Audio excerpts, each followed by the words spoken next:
Shalom, shalom à tous, que Dieu vous bénisse abondamment. Vous qui allez suivre cette prédication en ligne, nous vous bénissons abondamment à travers ce programme sur ce thème dénommé « À la sortie ». À la sortie, parce que nous croyons fermement que Dieu a disposé un temps pour vous où le Seigneur veut vous libérer.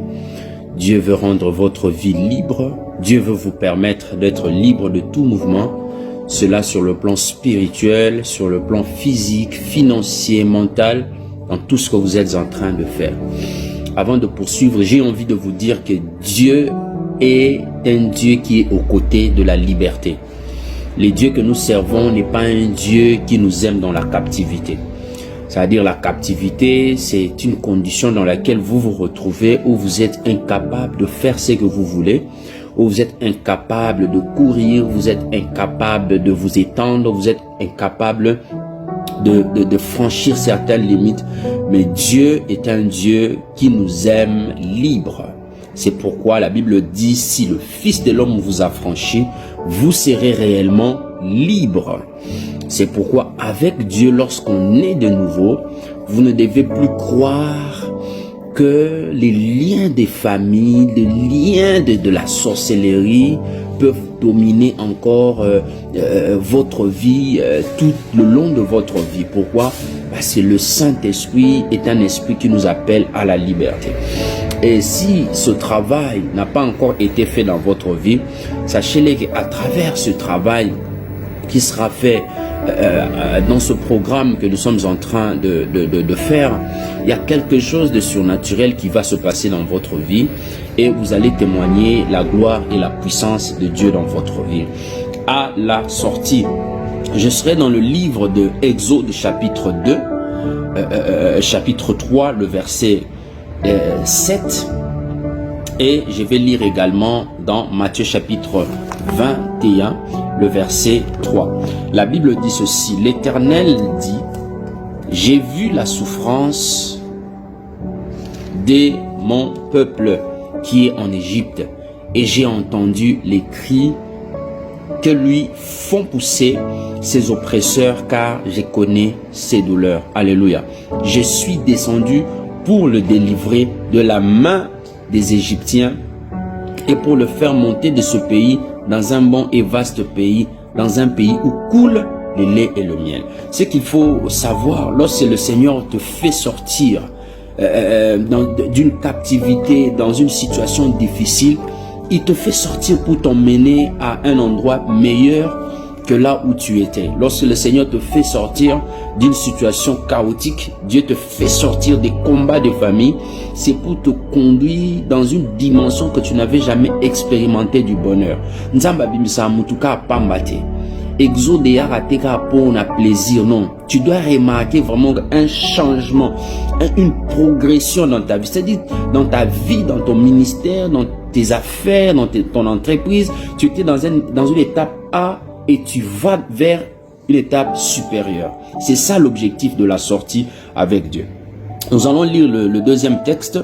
La Bible dit dans Matthieu chapitre 21, le verset 3. La Bible dit, si quelqu'un, je reprends au verset 2, en leur disant, allez au village qui est devant vous, vous trouverez aussitôt une ânesse attachée et un ânon avec elle. Détachez-les et emmenez-les-moi. Si quelqu'un vous dit quelque chose, vous répondrez, le Seigneur en a besoin. Et à l'instant, il les laissera aller. Amen. Voilà, que Dieu vous bénisse abondamment.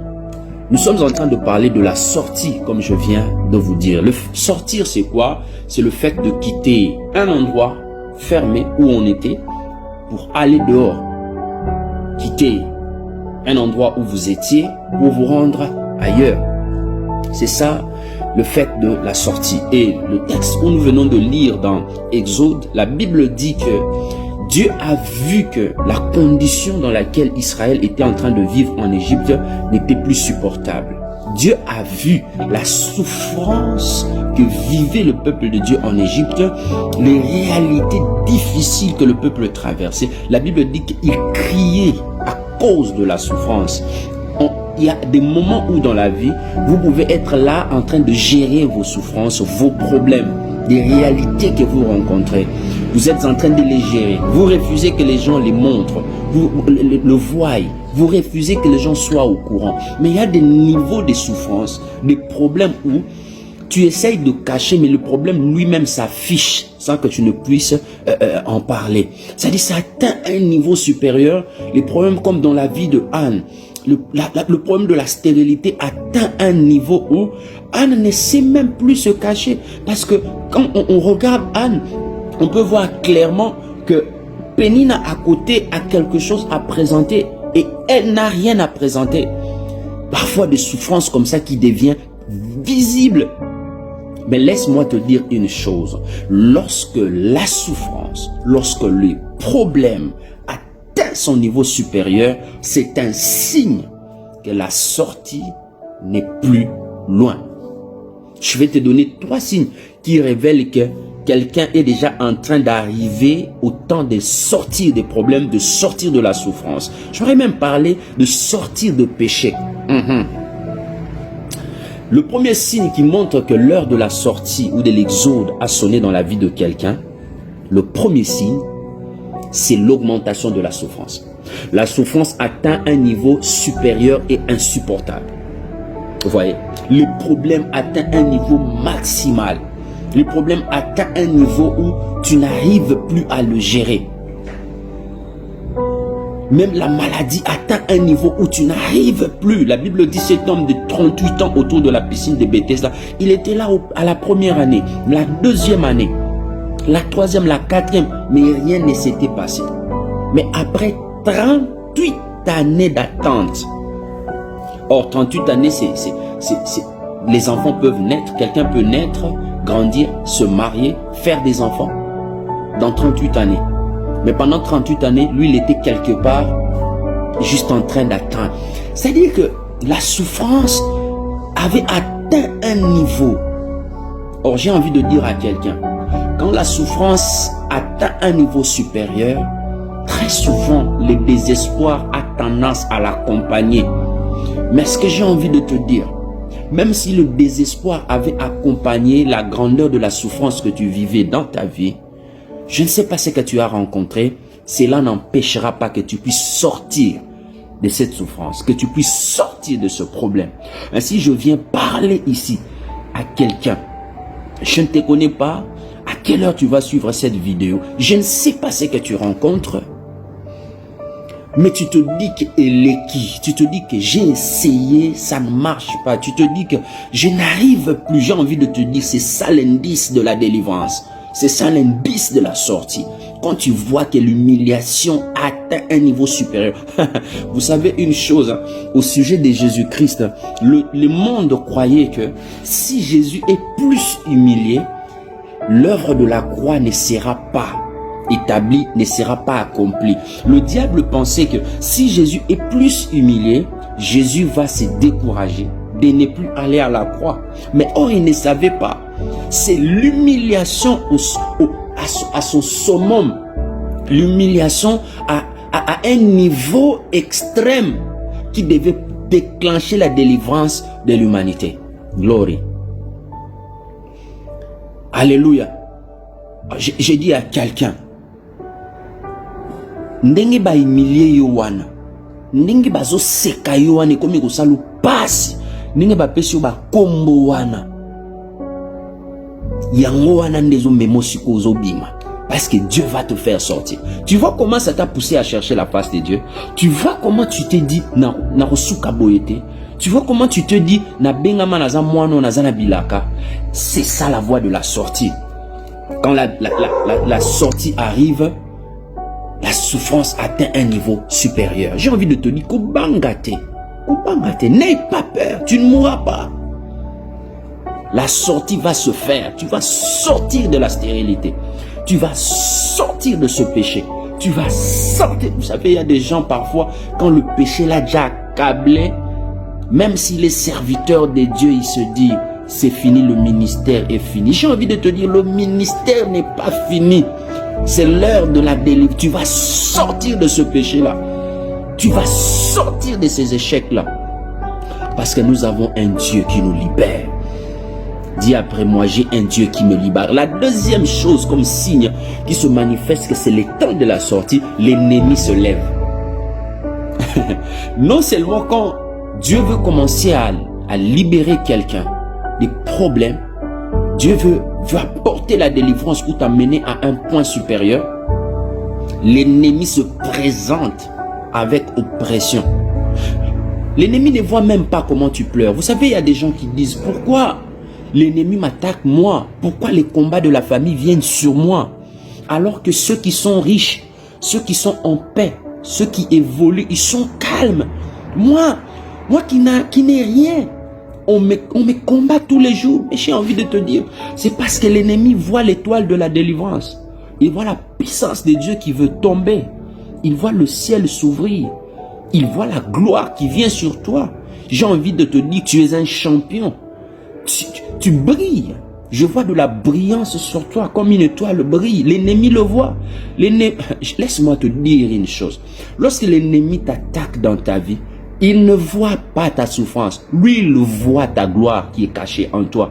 Et c'est toi qui le vois. La Bible dit, Jésus est venu, il n'avait ni beauté ni éclat, ni quelque chose qui pouvait attirer les regards. Mais le diable l'a attaqué. Pourquoi? Parce qu'il voyait ce qui était caché au-dedans de lui. La Bible dit, lorsque le Seigneur a voulu libérer le peuple de Dieu, la Bible dit quoi? La souffrance. Pharaon s'est décidé de commencer à maltraiter Israël. Il a dit, vous travaillez avant, on vous emmenait des briques, mais cette fois-ci, c'est vous-même qui allez chercher les briques là où les briques se trouvent. Le trouble dans le peuple. La Bible dit, le peuple même s'est écrié, il a dit, tu es allé déposer une verge de fer entre les mains de Pharaon afin qu'il puisse nous frapper. C'est comme ça. C'est comme ça. L'ennemi se lève pour oppresser. L'ennemi se lève pour faire peur, pour te faire trembler. Mais ne tremble pas. Parce que Dieu te libère aujourd'hui alors que tu écoutes ma voix. Dieu te libère de tous les problèmes que tu as traversés dans ta vie. Dieu te fait sortir. La Bible dit, lorsque Jésus est venu pour accorder la délivrance de l'humanité en ce qui concernait le péché, la mort, la Bible me dit que Hérode s'est levé. Il a donné l'ordre qu'on puisse tuer tous les gamins. Qu'on tue tous les gamins. Pourquoi? Pour effrayer, pour empêcher la délivrance. J'ai envie de dire, lorsque le temps de ta délivrance a déjà sonné, même si tu vois l'ennemi s'élever, l'ennemi s'élève, c'est pour faire peur. Mais ce n'est pas pour arrêter la délivrance. Parce que la délivrance, ce n'est pas toi. La délivrance, c'est Dieu lui-même qui intervient. Alléluia. Alléluia. C'est pourquoi l'ennemi dit, tu peux être là, on te prophétise, tu vois, oh non, je vois un cercueil sur ta tête. Je suis en train de te voir échouer. J'ai vu que tu commences quelque chose, ça ne marche pas. Dis-lui, oui. Je suis au courant. Je sais que ça se passe comme ça quand c'est le temps de la délivrance. Je parle à un champion. Ton heure d'être délivré des problèmes est arrivée.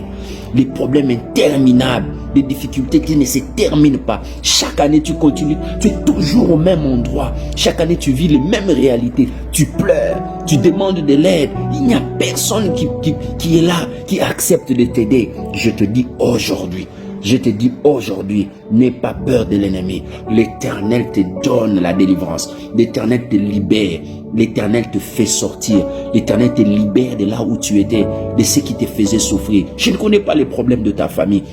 Je ne connais pas les réalités, mais j'annonce seulement la sortie. J'annonce exode. J'annonce exode dans ta vie. Tu dois sortir de ces complications. Tu dois sortir de ce pays où tu veux sortir. Tu dois sortir de ce péché. Tu dois sortir de cette maladie. Si tu crois en la puissance de Dieu, aujourd'hui, alors que tu vas écouter ce message, la puissance de Dieu va tomber dans ton esprit et tu seras délivré. Tu seras délivré. Et la troisième de choses, lorsque le Seigneur veut faire sortir quelqu'un, veut accorder la délivrance, veut accorder l'exode dans la vie de quelqu'un, c'est que le Seigneur lui-même commence par se montrer. Il commence par se révéler. La puissance de Dieu commence à éclater d'elle-même. Ce n'est pas l'homme qui provoque la puissance de Dieu lors de la délivrance. Ce n'est pas l'homme qui... C'est pourquoi j'ai déclaré ainsi, j'aimerais dire à ces prédicateurs sur la délivrance qui forcent l'expression de la puissance de Dieu, qui forcent, ils sont là à faire crier les gens. Oh, dis-moi, Dieu, Seigneur, viens. Ils croient qu'en force de crier, quand ça sonne là, c'est ce qui provoque la délivrance. Non, non. Lorsque Dieu se décide de commencer l'œuvre de la délivrance, c'est lui-même qui se décide de se montrer. C'est la méthode simple que je vous dis. Si vous voulez voir la délivrance dans votre église, dites à Dieu, Seigneur, tu vois ce peuple, tu connais ceux qui sont liés, ceux qui sont enfermés, révèle-toi. Lorsque Dieu commence à se révéler, il commence à manifester sa délivrance. Lorsque l'heure de la sortie dans ta vie, j'ai envie de dire à quelqu'un, sois prêt, parce que Dieu va commencer maintenant à se révéler dans ta vie. Quand tu iras cette fois-ci dans des cultes, ne sois plus distrait. Comme quand tu écoutes ce message, ne sois pas distrait. Peut-être que le temps de la prière ne sera pas assez parce que nous sommes en ligne, mais entre quelque part, prie le Seigneur, dis à Dieu de commencer à se montrer par sa puissance dans ta vie et la délivrance va arriver. La Bible dit Dieu est venu dans Exode chapitre 4, la Bible dit il a commencé à manifester sa puissance. Il est venu vers Moïse par la démonstration. Bien aimé, la sortie vient avec la démonstration de la puissance de Dieu. Ainsi, lorsque Christ est venu, à 30 ans, la Bible dit, sa feuille de route était déjà là. La Bible dit, il a commencé par une pression de miracle. J'ai prié à Dieu de commencer une pression de miracle. J'ai prié à Dieu de manifester sa puissance cette saison dans ta vie. Que Dieu se révèle. La Bible dit, il venait lui-même. Il faisait du bien aux hommes. Tu as attendu que des gens viennent pour t'aider. Tu as demandé de l'aide. Sortez-moi de ces problèmes, de cette maladie, de ces problèmes financiers. Jusqu'à tu vas aider yo. Je te dis qu'au au moins tu me ma casse. Mais maintenant, Dieu va manifester sa puissance dans ta vie. Dans tes rêves, tu vas commencer à voir la puissance de Dieu. Tu vas commencer à voir des anges. La puissance de Dieu va commencer à te saisir. Zamba banana rubik sa malade mike ozana mona nzoto wana. Wala kisoke autiko mobolate. Zamba zo banana ko bimiso abandoto mabe osali ane mobimba pour ala kisaoke abenga yo na vie ya kembo. J'ai envie de te dire, c'est ton temps. Et la dernière des choses que je veux te dire maintenant, pour te dire que c'est l'heure de ta sortie, c'est que lorsque le Seigneur veut te faire sortir de la souffrance, c'est lui-même qui entre en scène. C'est l'Éternel qui entre en scène. Dans Matthieu chapitre 24, la Bible dit quoi? La Bible dit qu'il y avait un anneau qui était attaché à un arbre. Et l'anneau était là. Combien de temps? On ne sait pas. Mais il y a un divin maître qui avait un programme divin et des pensées divines sur cet anneau. J'ai envie de dire, dans ce que tu as vécu, dans ce que tu as traversé, j'en parle au passé parce qu'après ce message, tu es affecté. Dans ce que tu as vécu, tu ne savais pas qu'au ciel, le Seigneur Jésus-Christ avait un plan divin sur ta vie pendant que tu étais encore lié, pendant que tu étais en train de souffrir. Beaucoup pensent que tant que tu as souffert, makanisi nzambe se retirer na o boye bate nzamba kanisi la rabana na ye tango amona bona kati ya pasi. La Bible dit, il ordonna, il dit, allez dites, prenez cet anneau là, détachez-le. Si quelqu'un vous pose la question, parce qu'il y a toujours des gens zélés au mal, des démons zélés, qui parfois, c'est pourquoi vous voyez quand on opère dans le domaine de la délivrance, quand vous voulez libérer quelqu'un, vous voyez un démon qui vous pose la question, pourquoi c'est mon corps, elle m'appartient, c'est ma femme, c'est mon mari. Ça se passe comme ça dans le domaine de la délivrance. Et lorsque Christ a dit, si l'on vous pose la question, qui vous a envoyé, vous direz, le maître en a besoin. J'ai envie de dire, la délivrance de cet annonce, ce n'était ni Pierre, ce n'était ni les disciples, c'était Jésus-Christ lui-même en scène. Beaucoup de gens ne sont pas délivrés aujourd'hui parce que ce sont des pasteurs et leurs formules de la prière, des différentes prières, des délivrances, des enseignements sur la démonologie. Les gens écoutent et réécoutent, mais ils ne sont pas délivrés. J'ai envie de dire, la délivrance arrive lorsque Jésus lui-même est en scène. La Bible dit Moïse était là, il était comme téléspectateur. Et Jésus, l'Éternel lui-même, était en train de monter. C'est Dieu qui a la puissance. C'est Dieu qui est sa force. Nous sommes des instruments. Nous ne pouvons que nous rendre disponibles. J'ai envie de dire à quelqu'un, Jésus entre en scène dans ta vie. Le mois d'octobre, c'est le mois où le Saint-Esprit entre en scène. Le Saint-Esprit entre en scène pour te libérer des cauchemars. Le Saint-Esprit entre en scène pour te libérer des liens de ta famille. Jésus entre en scène pour te sortir. Jésus entre en scène même dans ton ministère pastoral et prophétique. Jésus entre en scène pour te booster, La Bible dit, il a dit aux disciples, dites-leur que le maître en a besoin. Dieu a besoin de toi. Dieu a besoin de tes finances. Ainsi je déclare maintenant que l'Éternel entre en scène, que la puissance de Dieu entre en scène, que Dieu te délivre de tous les problèmes financiers que tu traversais, que Dieu te délivre de toutes les difficultés que tu traversais dans ta vie, de tous les liens de famille qui te poursuivaient. Au nom de Jésus-Christ, au nom de Jésus-Christ, reçois ta délivrance. Sors de ces cauchemars, sors de cette vie des échecs où tu tournais à rond pendant longtemps. Sors de cette vie au nom de Jésus-Christ. Reçois ta victoire, reçois la puissance de Dieu. Sois libéré. Lorsqu'on sort, lorsqu'on vit l'exode, on quitte l'Égypte, on quitte le ténèbre pour aller à Canaan, là où coule le lait et le miel. On part dans la stabilité. Je te prends par la main au nom de l'Éternel, parce que Christ m'a dit, va et détache-le. Je te sors de ces ténèbres, je t'introduis dans la phase supérieure. Marie-toi, toi dont le mariage était bloqué, reçois ta délivrance. Que la faveur de Christ Jésus soit sur toi, au nom de Jésus-Christ. Plus jamais, la puissance de l'Égypte, la puissance de ténèbres, la puissance des pharaons, des gourous de ta famille ne pourra encore peser sur toi. Tu es béni de Dieu. Au nom de Jésus-Christ, j'ai ainsi prié. Amen. C'est votre humble serviteur, le pasteur Arsène Moubanji. Restez sous la grâce de Dieu. Continuez à réclamer les bontés de Dieu dans votre vie et persévérez dans l'adoration. Que Dieu vous bénisse abondamment.